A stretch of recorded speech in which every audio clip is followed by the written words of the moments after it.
Oh, hello, Robo Lawyer. We're back again. And we've been getting emails because the video hasn't been up. What you're thinking of putting in an expression of interest for a voluntary separation? No, I don't think that's meant to apply to Robo Lawyers, Robo Lawyer. No, that's other people. Okay, yes, so here we are, we're back again. It's week 4. We're going through all this new material on company law. And what you brought your friend along? The angel of learning has come along to help everybody. Well, that's very thoughtful, Angel. In fact, this week in the course we looked at a number of key ideas. We looked at the idea of the internal rules in a company, which used to be, in days gone by, the memorandum and articles of association, and now the replaceable rules.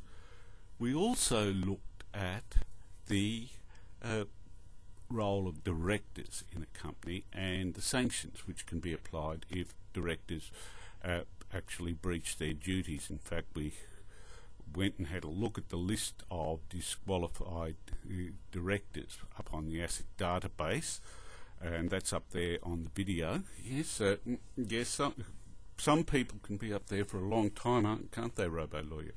Yes, so that's what we looked at. And what else did we look at? The role of a company secretary. That's the type of officer of the company, and how different companies require a company secretary but others don't. What else have we looked at? About types of directors and board meetings, and the other thing is the other organ of governance is the company in general meeting. We look at sometimes where, although the board has the day-to-day function, makes the decisions about most aspects of the company governance. At certain times the company in general meeting has to do that, particularly if they need to change the internal rules of the company. That's right. Yes, and they need, what's that? A special resolution. That's right. A special resolution to do that. We also looked at how companies can sign documents, and that was by using something called the corporate seal, or they may have other rules about how a document can be validly signed. And we considered other issues like the liability of the company itself, and whether sometimes an act is attributable to the company or to an employee of the company. Oh, what's that, Angel of Learning? Oh, we've got to promote the promoters. Oh, you are so clever.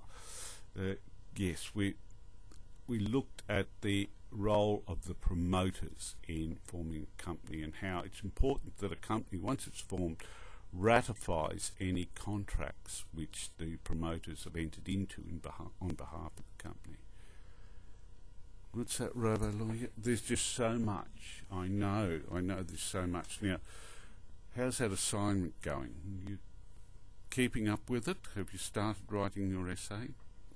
Yes, I know the part A is a bit tricky to read through, but the questions are quite straightforward. Yes, it's all about people who didn't do the right thing, and then when a trustee in bankruptcy was trying to track down property, they found out their arguments may not have been as successful as they'd hoped. Yes, company law can be awfully tricky. Yes. Well, look, I hope if you need an extension, you apply for an extension for your assignment. I don't want to hear anybody getting penalised for handing in an assignment in late and not having got an extension. I think that's very, very silly. People need all the marks they can get. So you're going to continue working on your assignment. That's very good, Robo Lawyer. Yes, and you can read part of the financial pages now and understand about companies. That's also very good, Robo Lawyer. Well, we'll leave it there for this week.